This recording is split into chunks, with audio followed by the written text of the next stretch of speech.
자, 계속해서 소유권 이전 등기라는 개념 보시게 될 텐데, 일단 시험용으로는요 거의 100% 출제가 되는 것이 수용에 따른 소유권 이전 등기, 요거 가지고 거의 도배하다시피 하게 됩니다. 그래서 수용에 따른 소유권 이전 등기 가지고 모든 문제가 구성이 되게 됩니다. 그렇다고 쉬운 거 아니에요. 하도 이제 많이 나오다 보니까 세 개 다 줄줄줄 외우고 들어가셔야 되는 그런 주제가 되게 됩니다. 그다음에 이제 상속액에는 거의 구성 안 되고요. 그다음에 포괄 유증도 7년간 한 번 구성이 됐던 그런 주제인데 비교할 필요가 있어서 좀 설명을 드리게 될 것이고, 자, 그래서 수용과 상속, 유증, 이게 이제 소유권 이전 등기의 유형이 되게 될 텐데, 또 앞에서 했던 얘기들 반복하겠습니다. 여러분 교재 기준으로 먼저 등기 신청이라고 하는 것을 논하게 될 텐데요.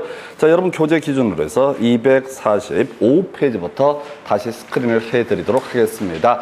자, 등기 신청이라고 하는 거, 자, 거기 이제 등기 권리자라는 개념하고요, 등기 의무자라는 얘기가 제일 먼저 나오게 됩니다. 그래서 그 자료는 절차법상 등기 권리자, 절차법상 등기 의무자라는 표현을 쓰게 되죠. 그래서 이 절차법상 등기 권리자라고 하는 것은 등기가 실행이 되게 되면 이익을 얻게 되는 사람을 가리켜서 등기 권리자, 등기가 실행이 되면 권리를 잃게 되는 사람을 가리켜서 등기 의무자라고 이렇게 논의를 하게 됩니다. 이게 기본 논리 구조예요. 그래서 등기 신청이라고 하는 것은 등기 권리자와 등기 의무자가 공동으로 신청을 하게 되는 것이다. 이게 기본 논의의 출발점이 되게 됩니다. 그런데 여러분 교재 246페이지 가서 보시게 되면은 지난 시간에 했던 얘기를 다시 한번 간단하게 스크린을 해볼게요. 자, 원래 등기 신청은 어떻게 한다? 등기 권리자 의무자가 공동 신청을 해야 되는데 단독으로 신청할 수 있는 경우가 있다. 그래서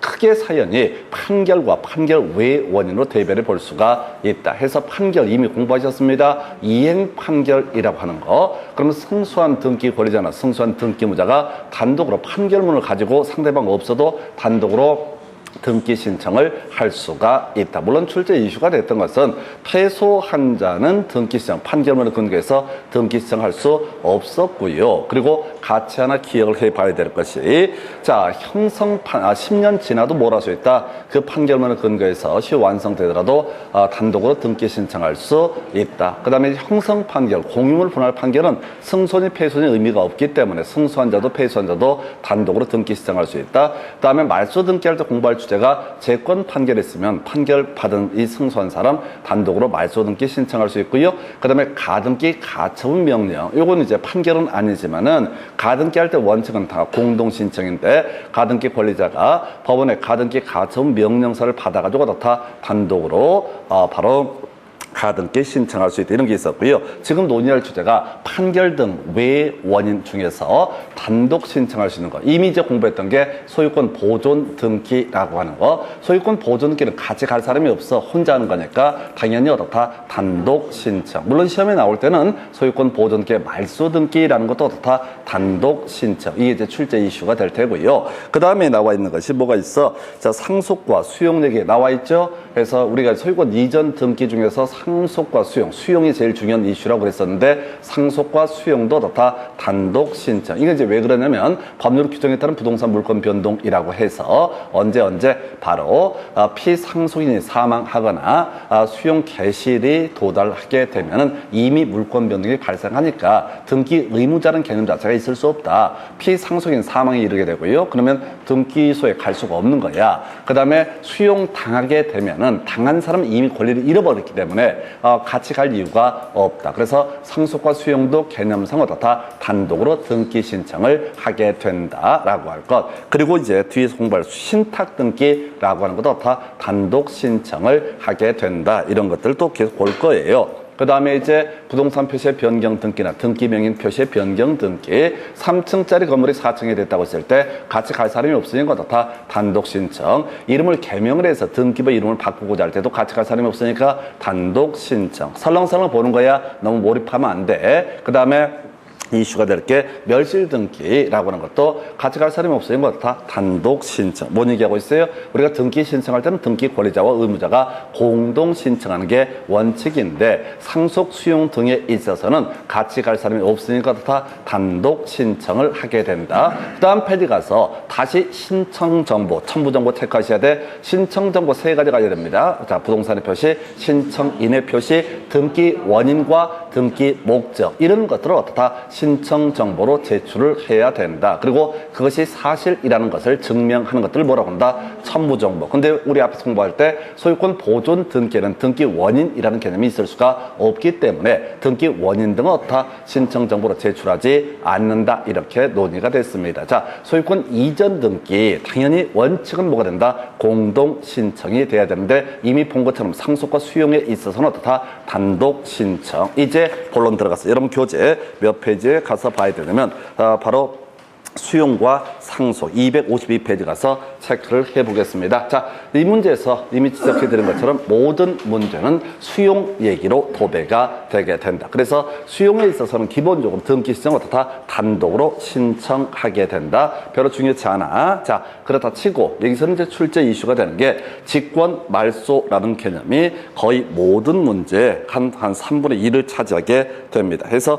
수용에 따른 소유권 이전 등기 신청에 있어서 등기가 실행이 되게 되면 등기관은 다음에 등기를 제외한 등기 직권으로 말소를 해야 된다. 제외할 등기 딱 2개 있습니다. 상지라고 하는 거, 상지를 제외하고 다 모두 말소 등기, 직권 말소를 해야 된다. 예, 끝났어요. 사실은 이걸로 다 끝나게 됩니다. 직권 말소 해서는 안 되는 게 뭐라고요? 상지. 근데 이게 이제 뭐가 문제가 되냐면 우리가 가등기, 본등기 하고요. 그 다음에 처분금지, 가처분 등기 이런 거 할 때 법원이 행한 등기, 즉 경매 개시결정의 등기, 그다음에 주택임차권 등기, 그다음에 가압류 가처분 등기 등은 원래 직권 말소를 할 수 없다. 사방에서 얘기하는데 여기서는 그것도 다 직권 말소의 대상이 되게 된다. 해서 여기서는 상지 2개만 직권 말소를 할 수 없고 나머지는 다 직권 말소를 하게 된다라고 하는 거. 상지 2개. 이게 특이하다고. 가압류 등기, 가처분 등기, 경매 개시결정 등기 이런 등기 등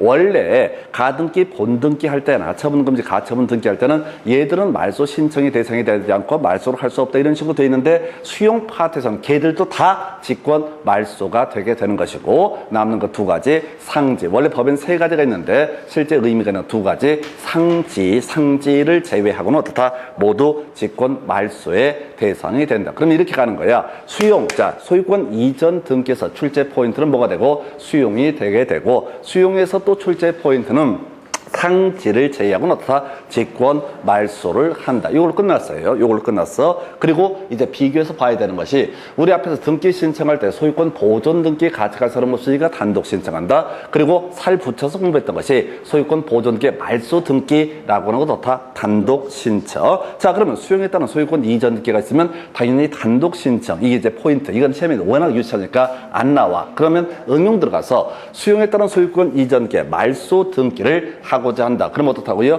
공동 신청. 지문 읽지 마세요. 더럽게 어려우니까. 그래서 자 다시 논리 체계가 특이하단 말이야. 수용에 따른 소유권 이전 등기는 단독 신청. 그러면 수용에 따른 소유권 이전 등기를 말소하고자 할 때 어떻다? 논리 체계상 단독 신청처럼 보이는데 판사들이 더럽게 연구를 많이 해본 결과 이때는 어떻다? 공동 신청을 해야 된다. 이상하잖아. 그러니까 시험에 맨날 얘를 가지고 어떻다? 수용에 따른 소유권 이전 등기 말소 등기 단독 신청하게 된다라고 틀리게 구성을 하게 됩니다. 해서 우리가 소유에 따른 소유권 이전 등기 단독 신청은 이건 알아. 몇 번 하니까 알게 되는데 이게 이제 갑자기 수용에 따른 소유권 이전 등기 말소 등기 잘못 이게 수용에 따른 소유권 이전 등기가 됐다고 해서 그걸 지워내는 과정에서는 어떻다? 공동 신청이라고 하는. 그럼 실제 출제 포인트는 2가지밖에 안 되는 거야. 직권 말소를 하게 되는데 상지라고 하는 거 수용의 개시일 이전에 상속을 원인으로 이루어진 소유권 이전 등기하고 그 부동산을 위해서 존재하는 지역권 등기는 어떻다? 직권 말소의 대상이 아니다. 지역권 얘기만 간단하게 설명을 드릴게요. 자, 가겠습니다. 지역권이라고 해서 나중에 공부할 텐데, 자, 지역권 도움이 필요한 토지를 뭐라고 한다? 요역지. 도움을 주는 토지를 뭐라고 한다? 승역지라고 부르게 됩니다. 우리가 민법 공부하실 때 요역지 소유자와 승역지 소유자가 만나가지고 지역권 설정 계약을 체결하고 승역지 토지의 등기 기록에다가 뭘 한다? 지역권 설정 등기를 하게 됩니다. 지역권 설정 등기를 하게 되면은 이때 등기관이라는 사람 뒤에서 공부할 텐데 요역지에다가도 표시를 해줘라. 직권으로 이 토지가 지역권에 도움을 받는 그런 토지다라는 것을 얻어다 표시를 해줘라. 그래서 직권으로 요역지 토지 등기 기록에다가 지역권에 도움을 받고 있다는 뜻을 기록을 해놓게 될 것이고 이 문제 요역지를 수용을 한다라고 했을 때 이 지역권이 있으면 손해볼 게 없으니까 그 토지를 위해서 존재하는 지역권 등기는 어떻다? 직권 말소의 대상이 아니다라고 하는 거. 그 다음에 상속 얘기는 그냥 단순하게 상지 이렇게 외우시면 됩니다. 그래서 끝났어요. 그래서 수용에 따른 소유권 이전 등기. 첫 번째, 단독 신청. 이건 쟁점 안 되고요. 두 번째, 제일 어려운 게 직권 말소. 두 개만 제외하면 어떻다? 다 직권 말소. 그래서 가압류 가처분 경매 개시 결정 등기 주택 임차권 등기 등도 수용이 있게 되면 어떻다? 다 직권 말소의 대상이 된다. 아닌 것 두 가지 상지라고 하는 건 어떻다? 직권 말소의 대상이 아니다라고 하는 거. 예, 끝났어요. 너무 간단한데 그다음에 이제 수용에 따른 소유권 이전 등기의 말소 등기 공동 신청. 그래서 최소한 지금 7년간의 문제는 이걸 가지고 거의 매년 출제가 이루어지게 됩니다. 그래서 이걸로 끝났고요. 나머지 상속하고 유증을 이제 설명을 드리긴 할 텐데, 자, 상속이라고 하는 거 안 나옵니다. 너무나 간단하기 때문에. 다만 우리 앞에서 공부하실 때 상속에 따른 소유권 이전 등기는 피상속인 돌아가신 분이 등기소로 갈 수 없으니까 단독 신청을 하게 된다라는 얘기가 하나 있게 될 것이고요. 그 다음에 지금 이제 같이 맞물리는 것이 뒤에서 직권 말소 사유와 관련해서 절차적 각하 사유와 관련하는 개념이 상속인이 여러 명일 때 이때 자기의 지분만에 대한 상속 등기는 신청할 수 없다라고 하는 거. 이게 왜 그러냐면 이런 식이죠. 지금 상속이라고 하는 게 법정 상속이 있고 협의한 상속이 있습니다. 그래서 만약 법정 상속 같은 경우는 배우자가 1.5를 먹고 나머지 자녀들이 2를 먹는 이런 비율로 이루어지는 것이 법정 상속이야. 그런데 자, 어떤 집에서 사람이 죽었어. 근데 그놈 집구석에서 법정 상속을 하는지 또는 협의에 의해서 상속을 하는지 등기소의 등기권을 알 수가 있다 없다? 알 수가 없다. 근데 이제 지금 피상속인 사망하신 분의 부인이 야, 나 1.5 지분이니까 내 등기 1.5 이 사람 재산의 1.5를 나에게 나머지 애들이 뭐 1이라고 주장하면서 내 1.5 부분을 나한테 등기를 넘겨달라라고 했을 때 만약에 그것이 협의에 의한 상속이 돼버리면 어떻다? 말이 안 되는 거란 말이야. 그래서 등기소의 등기권은 도대체 알 수가 없기 때문에 자기의 지분만에 관한 상속 등기 신청은 어떻다? 허용되지 않는다. 공동 상속인 모두가 같이 개태처럼 몰려와서 여차저차해서 얘가 얼마를 먹고 이렇게 상속 등기를 신청하는 것은 허용될 수 있겠지만은 자기의 지분만에 관한 상속 등기는 어떻다? 허용되지 않는다. 나중에 이제 자기의 지분만에 관한 소유권 보존 등기도 허용되지 않는다. 이유는 등기소의 등기관이 실체 관계를 확인할 수가 없기 때문에 라고 이렇게 정리를 합니다. 그래서 나중에 절대적 각하사일 때 중요 이슈가 되게 될 것이고요. 그리고 나서 이제 출제 포인트 회사의 합병이라는 얘기가 나오게 됩니다. 회사의 합병. 사람이 죽어버렸다. 그럼 무슨 문제? 상속의 문제.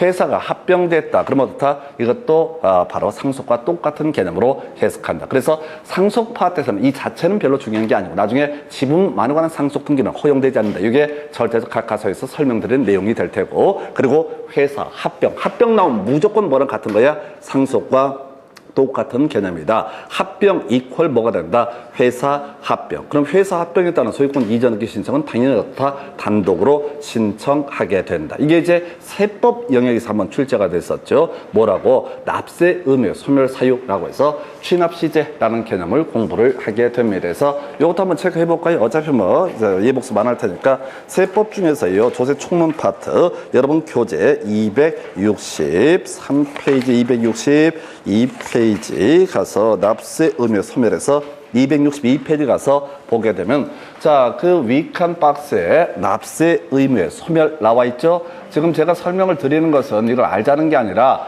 잊어버릴까봐 한번 간단하게 스크린을 하는 겁니다. 해서 취납시제, 부가처분 취소가 되거나 납부, 충당이 이루어지거나 시효가 완성되거나 제척기간 도과하게 되면 어떻다? 납세 의무가 소멸하게 된다라고 하는 거. 여기서 이제 거기서 뭐 자 부가처분 취소 어렵지 않고요. 납부, 충당 쟁점 안 되고요. 시효 완성이라고 하는 거. 자 세금을 부과해놓고 5년이 기본적으로 지나도록 이 돈을 받아내지 못한다. 그러면 어떻다? 납세 의무가 소멸하게 된다. 시효 완성으로. 그 다음에 제척기간 기본 5년이었었죠. 납세 의무가 성립했는데 지금 국가 지자체 몰랐어. 그래서 세금을 부과를 안 했어. 5년 지나버리면 더 이상 세금을 부과할 수 없다. 그런데 얘가 사기를 친 거야. 과세 표준 신고서를 불화로 썼어. 그럼 7년이라는 제척기간. 그 다음에 다운계약서, 양도소득세 주려고 다운계약서 10년. 이게 이제 특수한 케이스가 되게 된다. 근데 여기 아무리 봐도 납세 의무 소멸 사유에서 상속은 존재한다, 존재하지 않는다. 상속은 존재하지 않는다. 뭔 소리냐면 내가 세금을 내야 되는데 세금 못 내고 뒤져버린 거야. 그러면 어떻다? 상속인이 그 세금을 내야 된다라는 의미가 됩니다. 상속 너무 쉽잖아. 그러니까 상속 옆에다가 뜬금없이 회사병을 툭 던잖아. 그럼 사람들이 쫓아라. 자, 회사병은 또 뭐지? 회사병 이퀄 뭐가 된다? 상속. 그래서 취납시제가 아니기 때문에 납세 의무는 어떻다? 소멸하지 아니한다. 이익을 내지 나왔던 세법에서 다뤄진 주제가 됩니다. 그래서 얼핏 생각해보면 상속이라고 하는 거 있게 되면 마치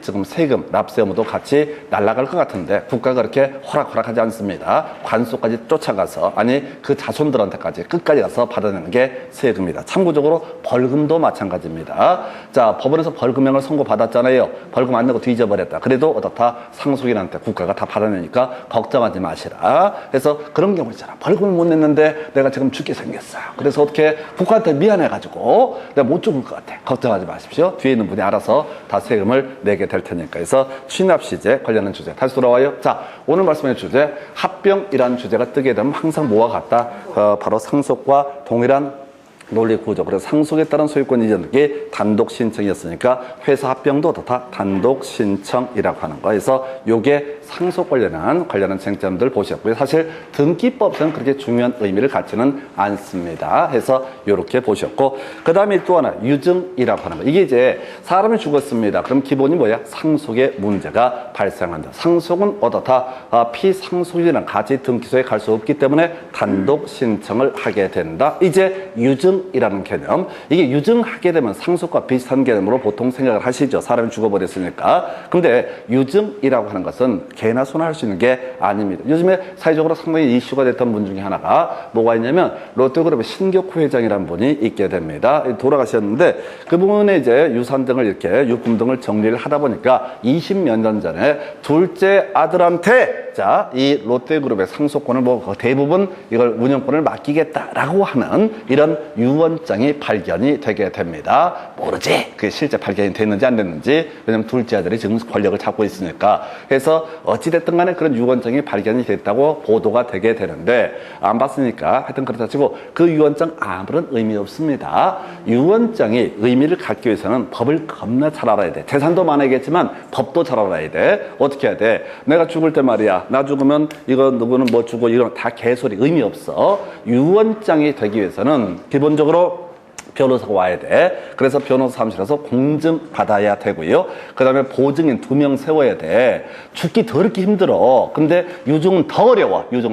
그래서 유증에 있어서는 누가 바로 이 유언 집행자가 되려면 기본적으로 변호사가 어떻다? 유언 집행자가 되게 된다. 그래서 변호사 죽었어요? 살았어요? 살아있어. 피상속인 사망한 사람은 있겠지만 죽은 사람은 있겠지만 유언 집행자가 살아있으니까 유증에 따른 소유권 이전 등기란 건 어떻다? 공동 신청이다. 상속인은 있어. 상속에 있어서는 피상속인 사망하니까 사람이 없으니까 단독 신청. 근데 유증은 뭐가 된다? 공동 신청. 이게 헷갈리는 거예요. 사람 죽었는데 하나는 상속은 단독이고 그 다음에 유증은 공동 신청이라는 게 잘 이해가 안 될 수가 있거든요. 그래서 유언의 의미, 변호사가 있다. 유언 집행자가 존재하게 된다. 그래서 먼저 기본 개념 하나 볼까요? 유증이라고 하는 거. 앞에서 우리가 소유권 보존 등기와 관련해서 포괄 유증을 받은 사람은 자신의 명의로 소유권 보존 등기를 신청할 수 있다라고 했었고, 특정 유증을 받은 사람은 자신의 명의로 소유권 보존 등기 신청할 수 없고 사망했던 사람 이름으로 소유권 보존 등기를 한 다음에 자신 자신의 명의로 소유권 이전 등기를 하거나 상속인 명의로 소유권 보존 등기를 한 다음에 그 다음에 자신의 명의로 소유권 이전 등기를 하거나 이런 식의 과정을 거쳐야 된다라고 말씀을 드렸습니다. 자, 그래서 포괄유증. 요즘에 안 나와요. 옛날에 나왔던 주제인데 포괄유증은요, 돌아가시면 나 죽으면은 내 재산의 50%를 제가 사회단체 어떤 단체에 기부를 하겠다. 그 양반은 평상시부터 계속해서 계폼을 잡았어. 살아 계실 때도 가오 잡고 살았었는데 돌아가실 때까지 쉴 데 없이 재산을 사회단체에 기부하겠다. 이렇게 해서 마지막까지 자손들은 염장을 질렀던 케이스. 이런 걸 뭐라고 한다? 포괄유증이라고 부른다. 재산의 몇 %를 누구한테 주기로 한다. 이런 식의 개념을 포괄유증. 근데 구체적으로 내가 가지고 있는 토지 중에서 하나를 누구한테 주고 건물은 누구한테 주고 이런 식으로 얘기를 하게 되면 이걸 뭐가 된다? 특정유증이라고 부르게 된다. 그래서 포괄유증과 특정유증의 차이. 포괄유증에 있어서는 상속과 똑같이 취급해서 법률 규정에 따른 부동산 물권 변동이라고 해서 등기 안에도 이미 물권 변동이 효력이 발생하게 될 것이다. 그러나 특정 유증에 있어서는 등기해야지 어떻다 물권 변동 효력이 발생한다. 그래서 아까 우리 이런 거 있었잖아요. 특정 승계인은 자기 명의로 소유권 보존기 신청할 수 없다. 특정 승계인이 뭐야? 미등기 건물, 미등기 토지를 매수한 사람 또는 미등기 토지 건물에 대해서 특정 유증을 받은 사람은 결과적으로 어떻다? 바로 사망했던 사람 이름으로 또는 상속인 이름으로 소유권 보존기를 한 다음에 소유권 이전 등기 형식을 갖춰야 된다. 이 중에서 밑줄 그어진 거 하나 있네요. 2개 있구나. 하나가 먼저 이슈가 되는 게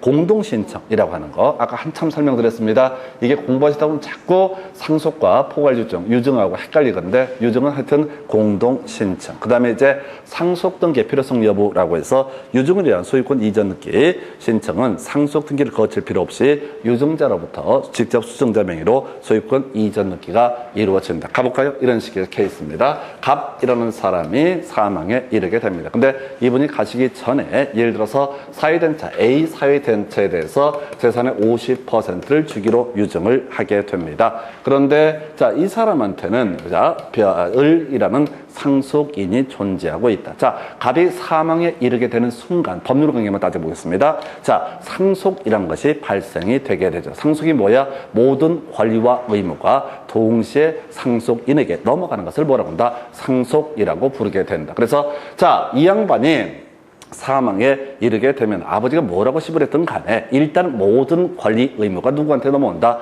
을에게 넘어오게 된다. 근데 이 양반이 유증을 해버렸단 말이야. A라는 단체에다가 재산의 50%를 주기로 포괄유증을 해버렸다. 그러면 을이라는 상속인은 갑의 의무인 자, A라는 이 단체에 대해서 다 50%의 재산을 넘겨줄 의무를 지게 된다라고 할 것. 자, 그래서 이때 절차가 뭐냐라고 했을 때 이 사람의 재산을 넘겨받으려면 상속 등기, 상속에 따른 소유권 이전 등기가 이루어져야 될 사안인데 굳이 상속 등기 거치지 않고도 바로 갑에서 A 단체로 몰아올 수 있다. 소유권 이전 등기 이루어지게 된다. 그래서 두 가지 이슈가 되겠네요. 그래서 포괄유증과 특정유증은 개념상 소유권 보존 등기 등과 관련해서 개념상 필요했던 개념이고 여기서 중심축이 되는 것은 자, 지금 이제 유증에 따른 소유권 이전 등기는 공동신청, 상속과 다르다. 두 번째, 이 과정에서 상속 등기라고 하는 것은 굳이 거칠 필요가 없다. 이 정도가 소유권 이전 등기 끝입니다. 그 외 나머지 뭐 진정명의 회복을 원인으로 하는 소유권 이전 등기, 계약에 따른 소유권 이전 등기 등 자, 경우의 수가 지문에 뜰 수 있는데 읽어 좀 보지 마. 제발 좀 읽어보지 마. 읽으면 뒤져요. 모를 얘기가 부지기수거든. 그래서 아예 약속을 하자고. 앞에서 우리가 소유권 보존기 할 때는 신청할 수 있는 사람이 누구냐 뭐냐 이것만 갖고 쟁점을 삼아내는 거고 지금 소유권 이전 등기 파트에서는 뭐라고요? 수용 얘기하고요. 그 다음에 수용 얘기가 거의 전부입니다. 답을 뽑을 때는 수용 가지고 거의 다 뽑아내고 그 다음에 조금 이제 다른 법과의 관계 때문에 상속 그 다음에 같이 묶여 있는 게 회사 합병 그리고 또 하나 관련한 쟁점, 유증 이런 것들은 다 사이드 지문이 되게 됩니다. 내일 시험이다 그러면 이제 유증이라든가 상속은 버리시고요. 그냥 그저 수용. 그래봤자 이게 10초도 안 걸려. 수용 단독 신청. 두 번째 상지를 제외하고 다 직권 말소의 대상이 된다. 세 번째 쟁점. 자, 수용에 따른 소유권 이전기의 말소 등기는 어떻다? 특이하게 공동 신청의 구조로 가게 된다. 그래서 이게 소유권 이전 등기 끝 해서 그 다음 이제 검토드릴 주제는요. 공동 소유의 등기. 자, 3분만 끌어갑니다.